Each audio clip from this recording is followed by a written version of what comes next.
What I'm going to do is ask each person to identify one current challenge for LGBTQ members of the armed services or the veterans community, and what one strategy they think is likely to be most effective in addressing that challenge. Well, I just want to say it's such an incredible honor to be here and to be with such distinguished colleagues, all of whom have served in the military. And one of the things that I have appreciated the most about having a chance to work on cases challenging the president's transgender military ban is to get to work with people like Sue at Sparta. I mean, Sparta has been critical to our success, and to bridge that gap between those two worlds that you noted.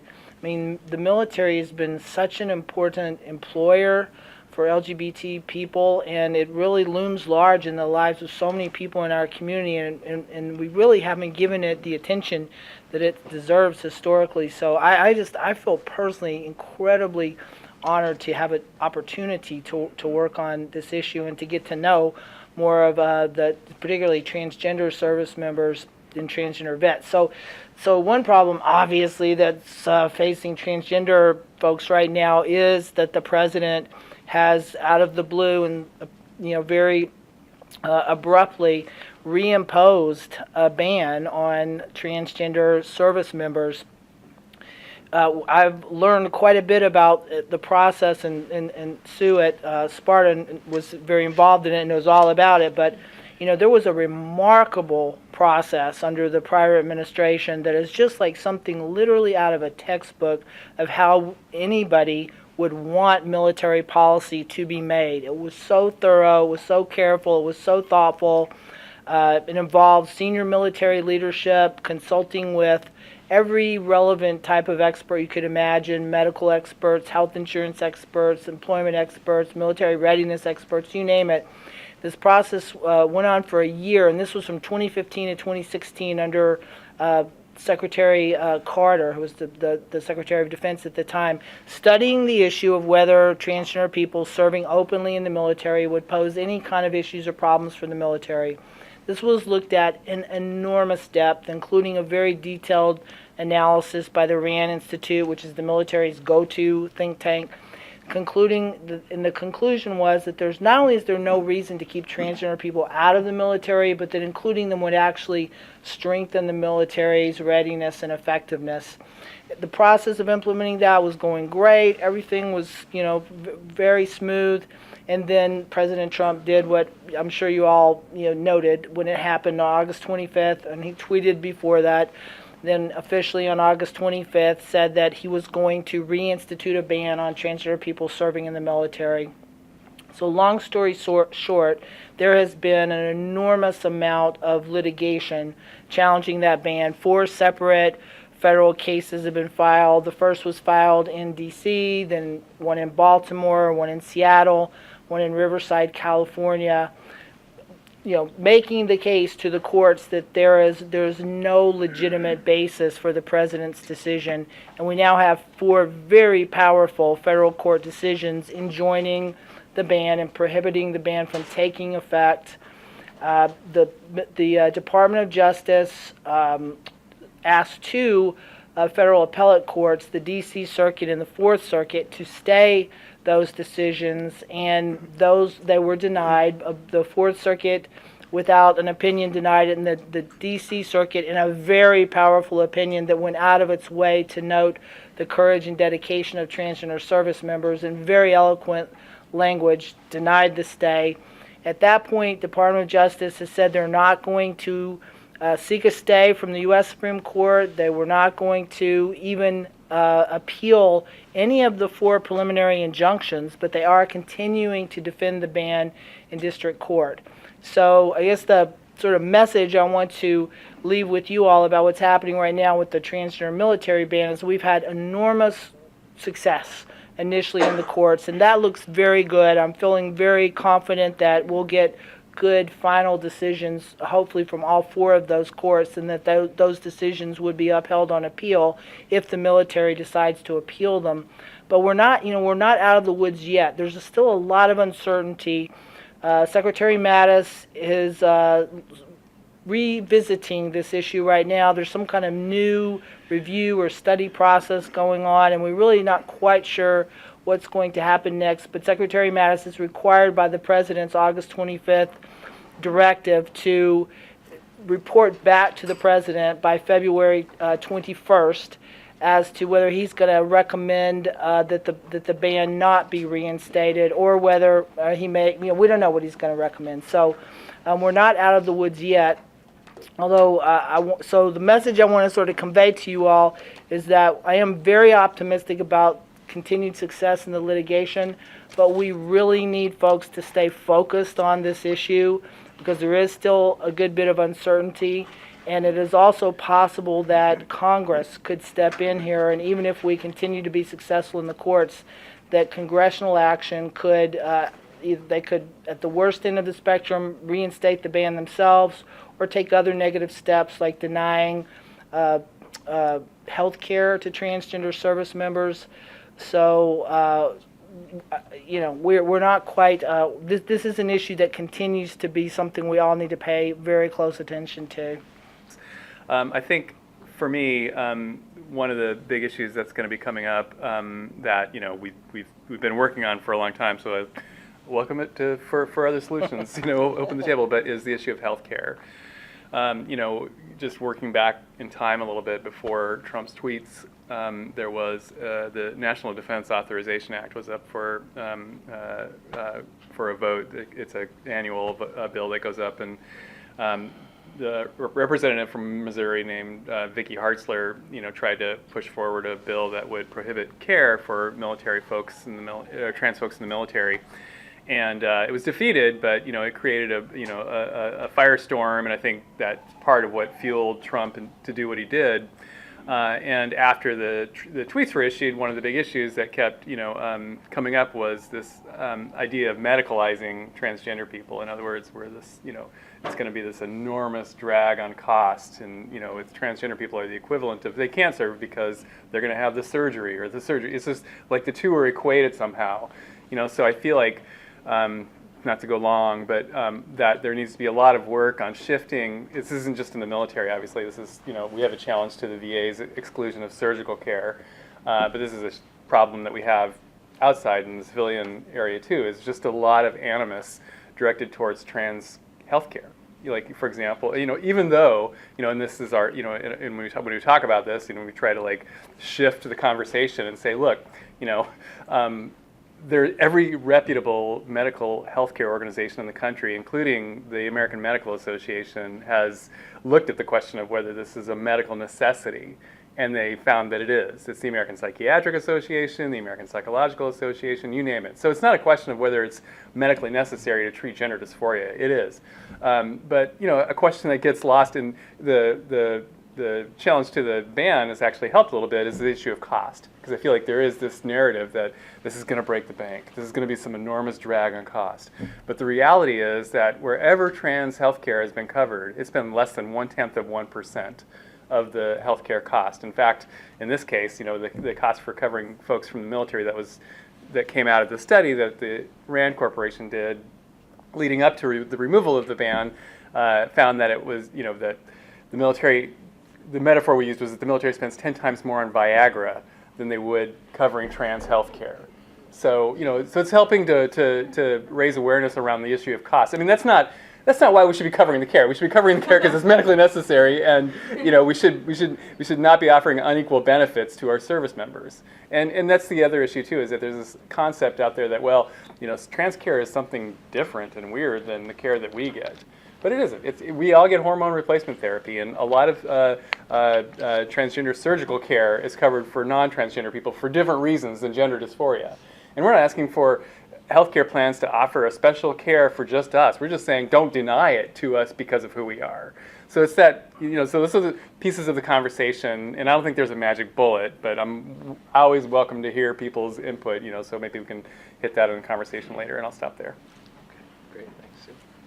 Well, I can't help but jump on that a little bit, because the healthcare question comes up a lot, and it's, usually the way it's framed is, why should I pay for someone's sex change? The real response is that our contract with people who agree to serve this country is that we will provide them medical care. Yes. And the decision on what medical care is necessary, what health care is medically necessary, is not a political decision, it's a doctor's decision. And I was speaking earlier with Shannon. It's interesting, within the senior ranks of the military, they see this as a moral, ethical obligation, where many of them might agree that transgender people shouldn't be allowed to serve. Very few of them, none that I've talked to personally, will say that we should allow them to serve, but we shouldn't pay for their care. Because in the military, that is viewed as a moral, ethical issue. We will provide your health care, and we're not going to decide what health care we provide and don't provide. Now, attorneys who are in the know understand that abortion has always been an exception to that. It's a legislative exception, and that brings me to my point, which is, while I believe personally that the Pentagon, because the military leaders feel like this is their ethics, that if trans people are allowed to serve, they should be allowed full medical care, that doesn't keep Congress from passing a law. So it is critical that we get through this year and that we change the Congress, because a Republican Congress at some point is going to get this Hartzler Amendment passed. McCain and Mattis stopped it this last year. But the Congress could decide that trans people don't deserve health care. That could happen. So that's definitely a concern. I was actually going to say something different, and I'll say it really quick. And I can explain it in two questions I've gotten. One from Benica Bali, who's a West Point grad. What about, and left the Army, what about us non-binary people? And the second question, not a question but a comment from a lesbian Army officer. My issue with the military isn't that I'm gay, it's that I'm a woman. I think that we have a long way to go in treatment of women in the military. And it's because next to professional sports, the military is the most gendered environment in American culture. And we have not yet gotten to a place where we have gender neutral standards. You know, your uniform, your grooming, your birthing, the PT standards, the physical standards that you're required to comport with are entirely gendered. And we're trying to look at ways where you are judged based on your ability to do a job. And we can get away from those highly gendered standards. That will make it easier for women.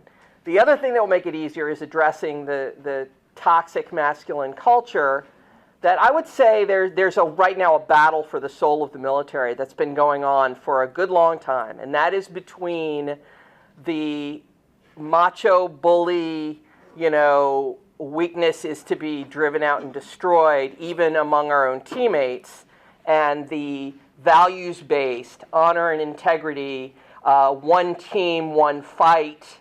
I know we're in this together, we're a diverse team, we bring all strengths to the battle. Those two things do come into conflict, and that's where the pitched battle for the soul of the military is being fought. And that's a battle I think we have to engage in. This is an amazing panel. Thank you, Sue. and building on that, because everything I do builds off of what Sue Fulton has accomplished in her life, so that I can follow. You guys! I'm never going to. Meanwhile, I'm like, Shannon Minter is my hero! Why am I even here? But all right, my answer to the question is to LGBT service members serving today. It is to send the clear, confident message that you belong in today's military.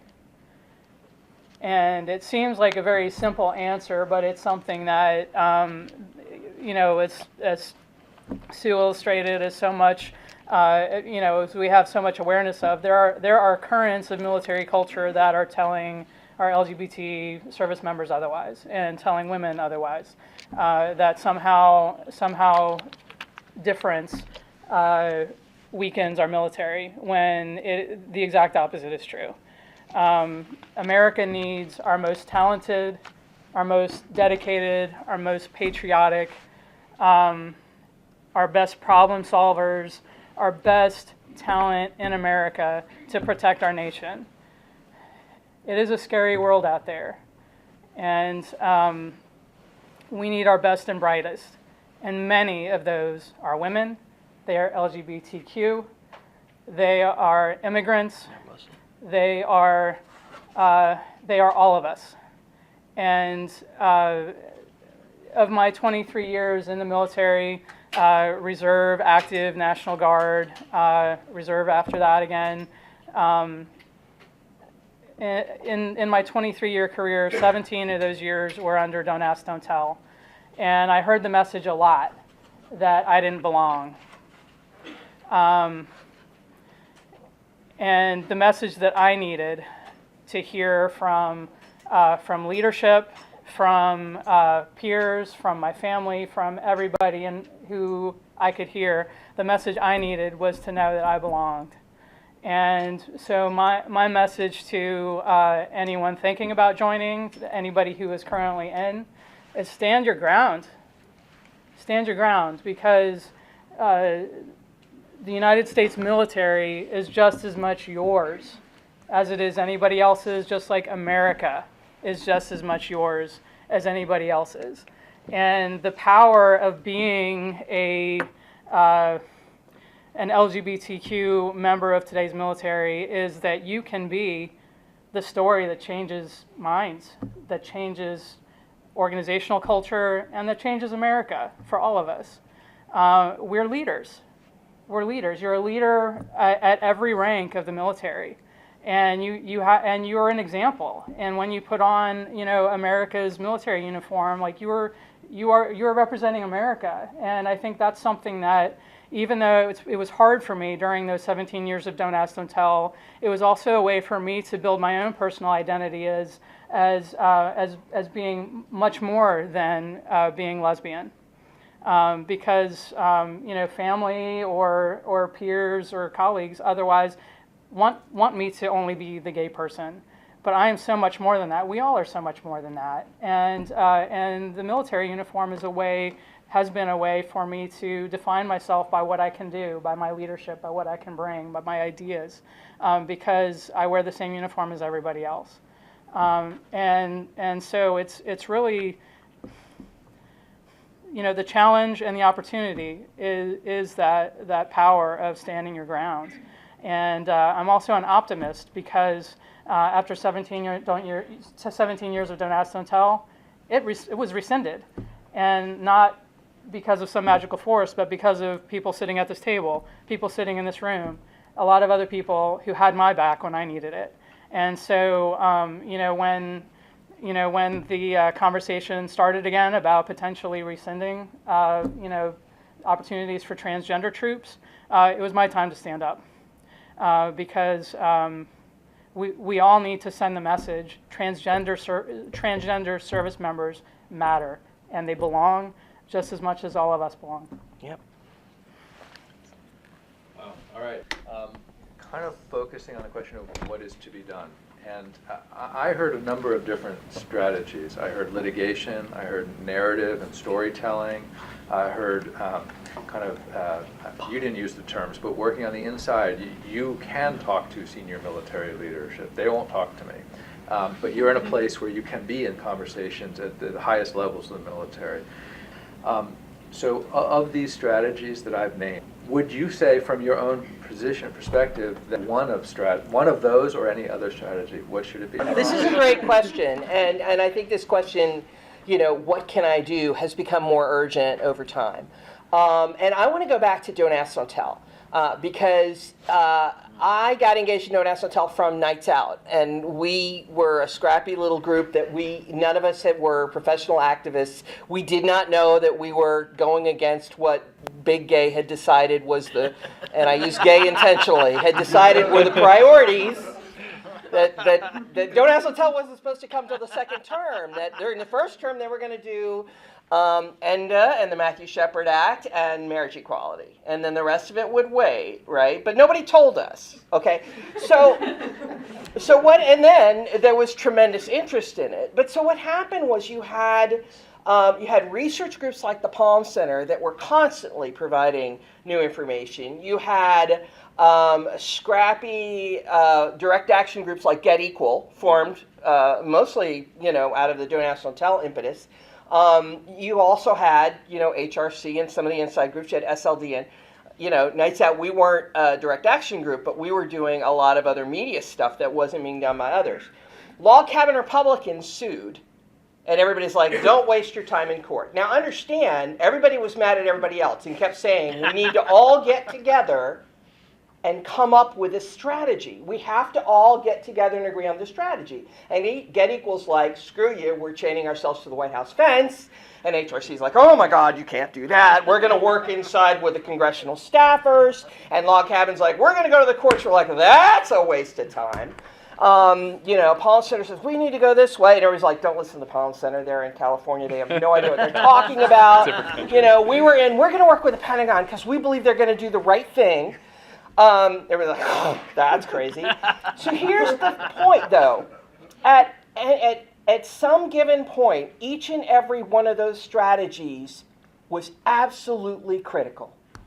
Absolutely critical. Log Cabin Republicans won their damn lawsuit. And for 7 days in 2009, to the terror of the Pentagon, Don't Ask, Don't Tell was repealed.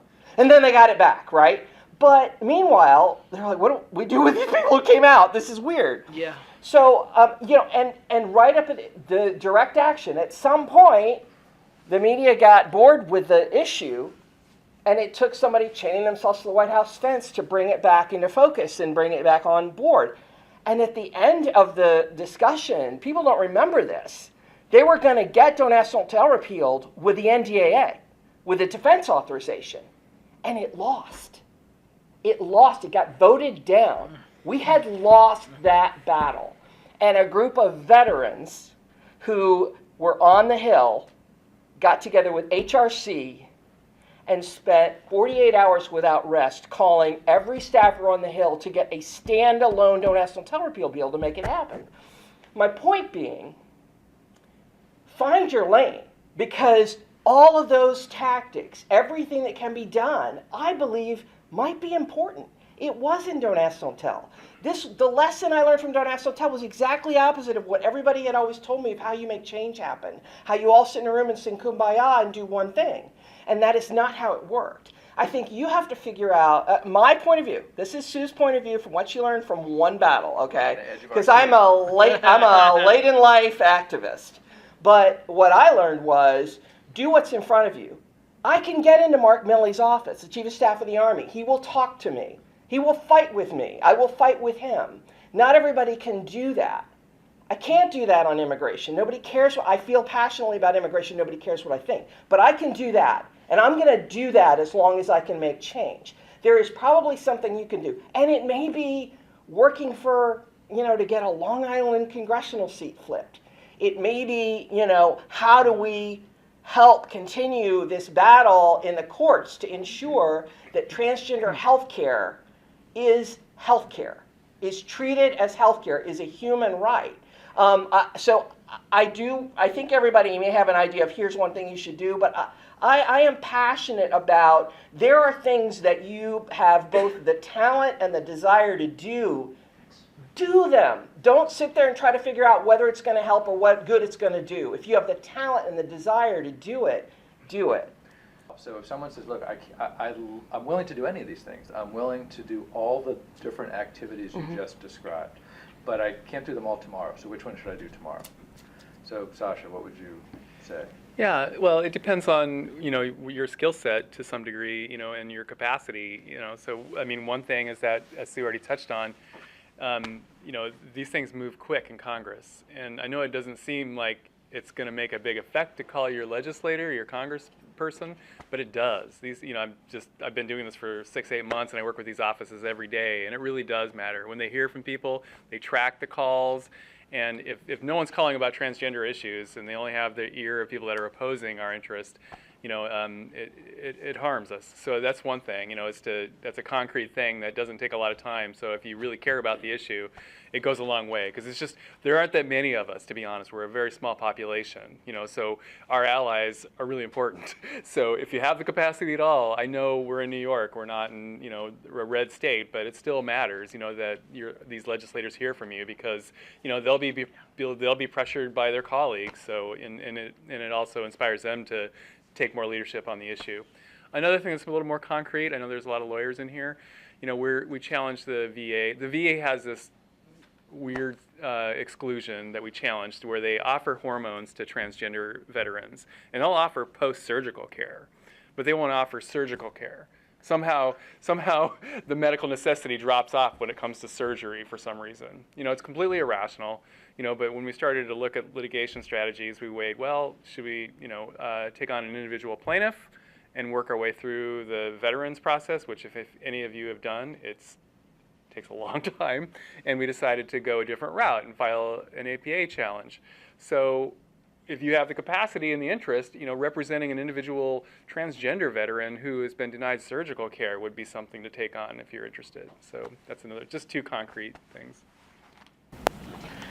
So, Kristen, I know that you and your organization have been very successful at local policy initiatives, and I know you've been doing the same. And so I find myself attracted to the additional strategy of making national change by acting locally, because of the storytelling opportunities, because of the real-life impacts that can be done. And I wonder if that's anything you've experienced, or if I'm off base, that really the goal is to make the local laws change and the national thing happens separately. I mean, it seems that generations of veterans have been angry at Washington for misserving them. And, going back to the Revolutionary War, it has always been on veterans to advocate for pay, for any kind of recognition, for awards, for benefits. It wasn't until 1944 when Congress was facing this massive number of young men who have been deployed abroad in combat for years and years and years, all of them coming home all at once. Congress saw it as a crisis to avert, because what do we do with them? In 1944, it was, instead of facing a post-World War I era, veteran situation where you have veterans camping out on the National Mall, having to be run off by the active military, like these horrible post-war scenes after a horrible, years of combat scenes. In 1944, New York City said, okay, we have a bunch of young men coming home. What are we going to do? We're going to build Peter Cooper Village, and we're going to make sure that we have housing. Obviously, that ended up being for white veterans, and so there was definitely exclusion there. But the city went about looking at ways to house veterans, to employ them, to make sure that they had an education, that there was a means to transition. And then subsequently, after much political fighting to get all that passed and to get all of that done, then they became the greatest generation. And so other generations have not gotten that kind of action because the numbers have not constituted a crisis for government. And when I came home from my third Afghanistan tour in 2013, instead of coming home to housing, I had to find an apartment at a higher rate of rent. And so it's times change, but it's on us to fight for it. But to your question, people are like, veterans issues, that's only a federal issue. In the largest city in the country, where we have more than 100 city agencies and offices, where city government is the largest employer in the city and is the largest employer of veterans and reservists in the city. Just starting there's a whole lot to do if you want to talk about veteran employment. And then who in the room actually lives in the 5 boroughs in New York City? Does anybody outside the city really understand the housing market? You know what I mean? I mean, so it is open water to deal, to look at at veterans issues at the local level. My organization, the New York City Veterans Alliance, we've been around for just about 3 years with a small team and with a bunch of dedicated members. We've been able to make a lot of change because it has been an open field. We successfully advocated for, in a detailed, positive way, for why we needed a city Department of Veterans Services. That got established and funded. And it's taken a fight every year, every budget year. It's taken a fight, and maybe a little embarrassing of Mayor de Blasio and the administration. But we have fought to increase that budget so that they have more capacity to start tackling some of these problems. We also were successful last year in passing a local law that takes the USERRA laws and the state laws that protect veterans and service members and making that apply at the local level. And so as of November now, Local Law 119 is in effect, and New York City residents, it is illegal to discriminate against veterans and military members in New York City, in housing, in employment, in lending, and in other areas of public accommodation and public life.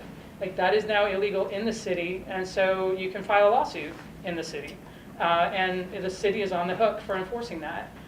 It's only as good as the enforcement, but it has to start at the local level, where the city itself recognizes that veterans are a unique category of people. It crosses all 5 boroughs, all socioeconomic sectors, all communities, and it's a way to make our city better, to care for our veterans. So let me ask one last question to Shannon to bring you back in, and then we're going to open it up. I'm looking at Keith. So my iPhone died. I have no idea what time it is. We're So great on time. I'm going to trust you to understand. 6:45. Oh, okay, great. So, you didn't serve in the military, is that right? Okay, so you and I are the 2 people on this panel who didn't serve in the military. So my question is essentially a kind of cross-cultural lawyering, cross-cultural advocacy question. One of the things I've been struck by working on behalf of veterans and veterans organizations is how isolated from what seem to me other social movements and organizations they are. And you could say how isolated those other movements are from veterans organizations, even on matters of common cause. We're talking about one right now. But when we do toxic exposure work and we call environmental groups and say, why aren't you bringing your expertise and your energy and your resources to bear on the environmental catastrophes experienced by so many service members and then endured by veterans? It's not on our mind. On sexual assault and harassment and women's issues, the mainstream women's organizations and movements have not particularly seen women in the service and women in the veteran population as their constituency. So as someone who, like me, is essentially engaged in cross-cultural work when representing veterans or members of the armed forces and representing people who had a profound set of experiences that you and I have never had. And I'm imagining now you're speaking to those who haven't served in the room. What's been important to you, what's been effective to you in the success of the work you've done on behalf of veterans and service members? Yeah, there has been a kind of terrible failure on the part of the LGBT movement, and I think the broader progressive movement, to include or even think about service members or veterans. And I think it goes way back, and there's so many aspects to it, but one thing that has that I was surprised to encounter, but I probably shouldn't have been, is that even when we were taking up this issue of challenging the transgender military ban, I think probably almost every time I've spoken about that to LGBT groups, someone raises the question of, well, isn't the military a horrible, oppressive institution, and transgender people LGBT people shouldn't want to serve in a military because it's a bad institution. And I was initially somewhat taken aback by that, and I have evolved from being taken aback to being really angry about that. And I'm like, look, we have to be able to distinguish between the militaristic policies of the U.S. government, which there are many things one can be critical about, and the actual human beings who serve in our nation's armed forces, who are, incredibly dedicated, do put their lives on the line, but to defend our country, and sometimes get, sent on missions that reflect policies that we may or may not agree with. But look, they're doing all kinds of other things too, disaster relief, a whole host of, very important functions that we would all be in a big mess if people were not willing to take on the sacrifice and dedication it takes to serve in the military.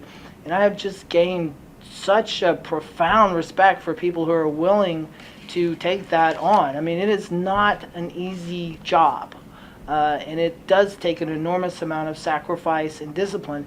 And I've also just been struck by, I think another point of where we just have no cross-cultural understanding or communication, so to speak, is I think people are, who haven't served in the military like me, have a lot of really off the wall and completely wrong and inaccurate ideas about what military service entails. It is, one of the few places in our society that is genuinely diverse workplace, where people from all different parts of the country, races, religions, ethnicities are put together, and the military has an incredible track record of helping people work together. And I've asked some of our plaintiffs and other people we've talked to, what is it like for you? Why do you want to be in the military? And, people say it is a unique experience you just cannot get anywhere else in our society, both the diversity of it, but also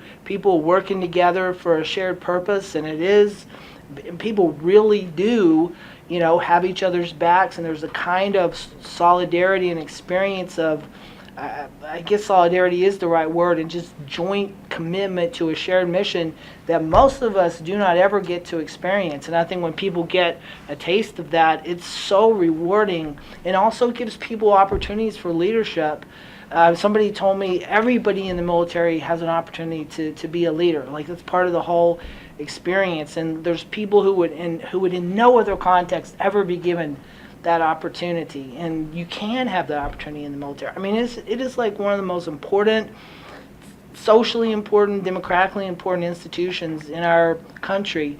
And I am ashamed of how the LGBT movement, the progressive movement have not grasped that sufficiently. And I feel so honored to have a chance to have worked on this issue, and I feel like my eyes have been opened in a very big way, and it's something I hope that we can continue to make more progress on that front. But I don't know. Sue, I'm sure you've dealt with this. What do y'all think happened the morning of Trump's tweets when those service members got to their units, got to their job that day? They panicked.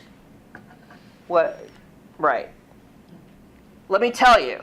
Okay, so Sparta has, at the time, I guess we were right around 700 active duty transgender folks. Now, majority of those were not out. But those who were out probably represented a majority of all the service members who were out across the entire force and members of Sparta.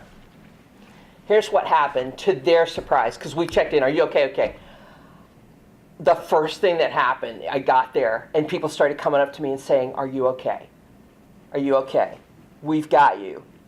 All right? One of them was the one guy who has not spoken to me since I came out, came up to me. The first time he's ever spoken to me since I came out as trans, and says, "You deserve to be here as much as I do. I hope you fight this." We had a couple of folks who had actually done media for us early on when we got the trans ban lifted. And their folks came to them, commanding officer two people, commanding officer came to me and said, "You need to go fight this, take the rest of the day off, do whatever you need to do, let me know if you need any help." It happened over and over. We had a sergeant, an infantry sergeant, the first female infantry sergeant actually is a trans woman, of course. Although now we have actually a cis woman who's an infantry sergeant, but she's the second.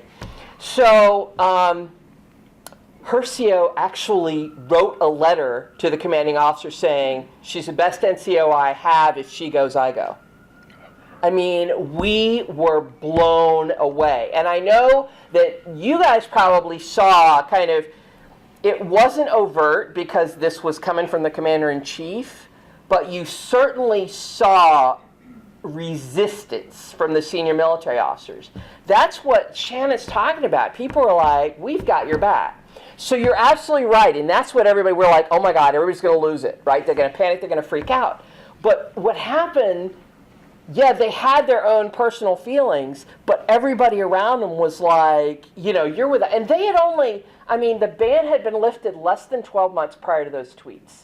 Now, some people had come out before the ban was lifted because of a variety of reasons, but that's part of the you know, the military family that you know, I joked when people are like, well, Mattis is no fan of the LGBTQ community. I said, yeah, I kind of feel like he's saying, I'm looking at this camera going, do I want to? Screw it. Screw it. I kind of feel like Mattis is like, well, I can fuck with them, but you can't fuck with them, you know? It's like, you know, I feel like there's this sense of these are our folks, regardless. And there is, look, I'm not saying there's not bias in the military, God knows. But people do assume that military folks, veterans or service members, are not progressive. And I think there's a variety of people, and even those who are conservative have had the experience of working with all kinds of people. Now, in New York, we generally get that experience, but across this country, there are a lot of places where you don't work with all kinds of people. You don't necessarily work with Muslims. You don't necessarily work with Latinos. You don't necessarily work with LGBTQ people. But in the military, you do. And you're expected to. You're expected to get on with it. And you also are in, you know, shared hardship. So that certainly makes a difference as well. Here's an amazing thing, right? Sergeant Major Jennifer Long, retired infantry sergeant major, transgender woman, is not only the commander of her VFW post, voted commander of her VFW post, was now voted group commander of several VFW posts. Wow. And she gets no crap. Why? Because she's one of us, right? so cool. So there is that, and it's something to remember. I also want to just like, IAVA did in fact endorse the repeal of Don't Ask, Don't Tell, and has been more progressive. They tend younger. I mean, let's face it, there's an age issue there, and I think the VFW struggles with that age issue. And I'm still a young thing, so I'm not quite. But Sue, you know what else? And you're just reminding me of this. The other thing we've seen in this litigation is all these senior former military leaders coming forward, including the former secretaries of the Army, Navy, and Air Force. All of them were like, gave us declarations. They're going to be expert witnesses. The Admiral Mullen. The Yale Law School Clinic filed a brief, an amicus brief. Yeah, thank you. Yeah, an amazing brief on behalf of, how many? It was a lot. A bunch of really very well known, you would know the names, Chuck Hagel, others like bipartisan former military leaders. That does not happen. These people don't get involved in litigation. I mean, they're doing it because of the reasons. Yeah, I was at an NPR event, and I think it was like Audie Cornish, and who's their Supreme Court person? Nina Totenberg. Nina Totenberg, yeah. They were talking about what was the pivotal moment for the gay LGBT rights movement, right? And I inserted myself in the conversation because I'm like, ooh. So they were talking about what was the pivotal moment, and they were talking about things like marriage equality and this, and I said, I would like to make a case that the pivotal moment was when the chairman of the Joint Chiefs of Staff, Four-Star Admiral Mike Mullen, testified in the Senate Armed Services Committee after the Secretary of Defense said, I think that if you repeal Don't Ask, Don't Tell, it would negatively impact readiness. And Admiral Mullen said, it is my personal opinion, that we should not be asking people to lie about who they are in order to serve the country they love. That it is a matter of integrity, theirs as individuals and ours as an institution. And the senators, some of the conservative senators came after him, and he held strong. The chairman of the Joint Chiefs of Staff and this is in January or February of 2010, at a time when it didn't look like we were necessarily going to get marriage equality or don't ask, don't tell repeal. It was not. It really, that for me was a really signal moment. At a time when even, in the civilian world, for sure it was not yet, Obama had not come out for marriage equality yet at that point. So that was a military person. And he did it again. He's done it. Yeah. He has now Yeah, no, stepped he's- forward. And you can tell he doesn't want to. I mean, you can tell. It's like he is not. Like, how did this get to be my And legacy? he's like, oh, okay, Not an yeah. I'm activist. gonna do it solely because it's the right thing. I love reading the footnotes in your case where it has all the declarations cited, because I'm so used to suing those guys, suing Mavis and suing Fannie. And Right? There they are on the right side. Yeah. So. All right, I said we would allow opportunity for a Q&A from the audience, so let's end on that inspiring moment of Admiral Mullen in the well of the Senate Armed Services Committee chamber. Hold that image in mind. And let's open it up for questions from the audience. Question for any of you, but primarily Shannon, with the litigation. Are you worried about the vacancies on all these courts through the country? And if Trump, or if it even comes to Pence, are going to put really, really horrible people in those positions? And also Justice Kennedy should resign in June, as I've heard rumored. What's going to happen if these cases go to the Supreme Court? Well, I'm certainly worried about the nominees that President Trump is putting on the court. Slam Legal, where Sasha works, has been really very leading the charge on trying to call attention to how extremist and unqualified many of them are. I mean, I'm not, in terms of the transgender military ban litigation, I'm not, no, I think we're going to be okay on that. I mean, we've already got cases in the pipelines. I mean, we've already got four incredibly strong opinions from 4 separate district courts. I feel very good about our chances in those cases. But in the longer term, yeah, I'm extremely concerned about the people, some of the individuals that President Trump is appointing to our nation's courts. I mean, no one before him in recent history has appointed such extreme ideologues and people, many of whom are just not qualified. Just today, the Senate Judiciary Committee voted out 17 nominees, 6 of which we were opposing. One of them is a person named Kyle Duncan, who has been nominated to the Fifth Circuit Court of Appeals, who has spent a career trying to defend marriage bans in the South, and then was the lead counselor in the GG case involving a transgender boy in Virginia. He defended HB2, and all these points are raised, but these votes are going along party lines. So, Not to be Pollyannish about it, but a tiny silver lining, maybe relevant to this audience, is that the U.S. Court of Appeals for Veterans Claims, which is the federal court that hears VA benefits appeals, was at 5 active judges, and Trump got 3 confirmed very quickly. So he appointed almost half of that court. But actually, the 3 people he put on are not of the Kyle Duncan caliber. One of them was busy writing amicus briefs in our cases until they got nominated to the court and confirmed. And as far as we can tell, the other 2 haven't been terrible. So in this one tiny space, for whatever reason, the nominees have not been as appalling as so many of them. Kennedy, for a long time, who knows what he'll do, but he had only hired 1 clerk, even though he usually hires 4, and he usually does it by the fall of the year before. So when it got to be November and December, he still only had 1 clerk, the son of Judge Kaczynski, who just retired after years of sexually harassing his clerks. It's been in the news. So Kennedy hired Judge Kaczynski's son as just his 1 clerk, which was a further sign he might be retiring. But he recently hired 3 more.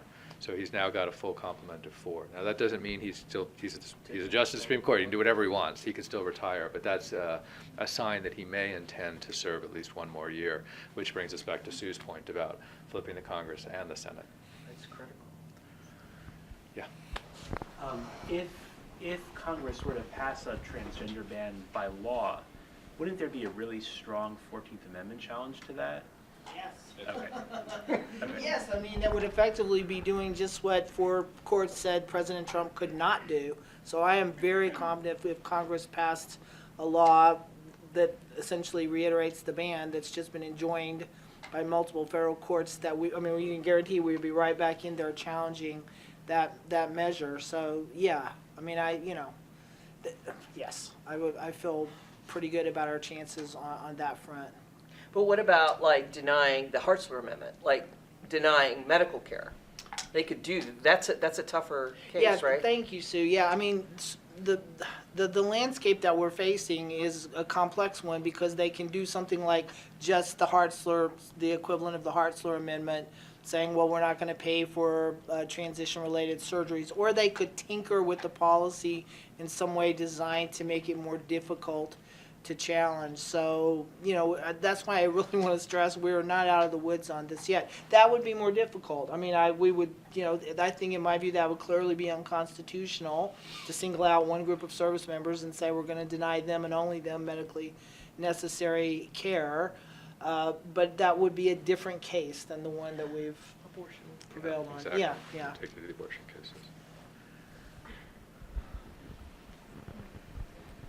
So the the kind of court mandated accession policy that's just like newly implemented over the last 2.5 weeks is vaguely new.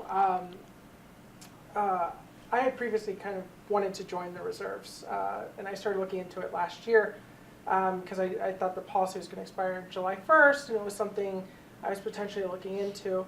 And one of the things that kind of struck me right before the August 25th tweet was kind of the pushback I got from friends and others that while they supported my right to join the military, it was kind of like this, why would you ever join the military?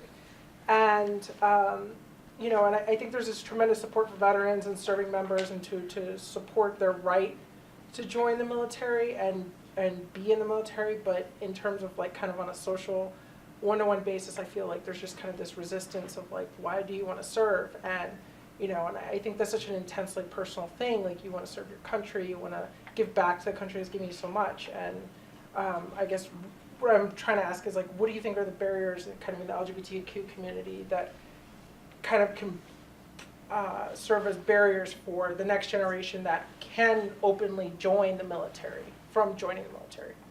Attempted to invite Kristen and Sasha in, since we've heard just a little bit more from Sue and Shanna. It's such a complicated question, but but thinking about, just sort of the echoing between the LGBT rights movement and the veterans' rights movement. I mean, Harvey Milk was a Navy veteran. The rainbow flag was designed by a Vietnam veteran. Veterans are integral to leading the charge on LGBTQ rights. Sue Fulton, Sasha, it's like San Francisco. the- San the city Francisco of San became a Francisco, gay yeah. mecca because Because of the wars, yeah. gay sailors discharged, just stayed there and didn't go home.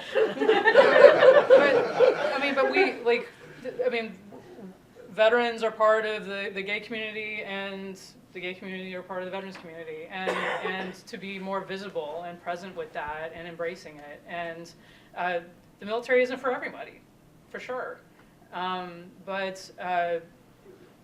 But everybody who is willing to commit to it can find their place and deserves to find their place and belongs. It's about patriotism and commitment. And I didn't endure in my career even a fraction of what so many other folks before me had to deal with. But I believed in what I was doing, and my service came first. And I can only let my work and my showing up and my commitment speak for itself. And it's something that I've been able to be proud of. And I encourage anybody who's inquiring about the military to explore it and see if maybe it's a good fit. I'll just add that, I came from a really poor family. I ate peanut butter sandwiches for dinner. And, the military for me was a miracle. I got to eat all this great food and get healthy, and but it also was an opportunity for me to learn really deeply, and instilled in me really deep values about integrity and discipline and leadership, and those things are have helped me through my entire life, and so I don't know if those aren't convincing and shifting views about open military service. I think it's just about equality. People should have the right to. Maybe you don't feel the same way about it, but they should have the opportunity to enlist if they want to. Every spring, West Point has a nights out dinner with LGBT cadets groups and LGBT alumni groups, and you should go up and meet some of those folks and talk to them. Ken will give you a ride.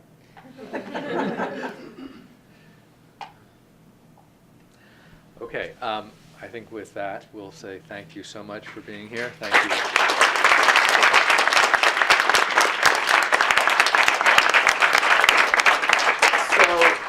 I thought that was an absolutely amazing panel. I want to invite a few other people up here to be acknowledged because they really did the majority of the work in putting it together. Samantha Kubek, Julia Geiger, Heather Betts, our supervising attorney for LGBT Law Project, a few other names, Beth Goldman, our executive director, Randy Reckon, the director of Legal Health, Camilla Jenkins, and Dan Kessel in communications. Thank you so much. Finally, Deb Boyce and Plimpton for providing the food and beverages and funding to get our wonderful panelists here tonight. And lastly, the American Constitution Society. I'm going to put in a little plug for ACS. We have lots of panels like this around the city, so go online, look us up, and feel free to join. It's a good institution. So thank you all so much for coming. I want to just do one more round of applause for the panel because I thought it was just amazing.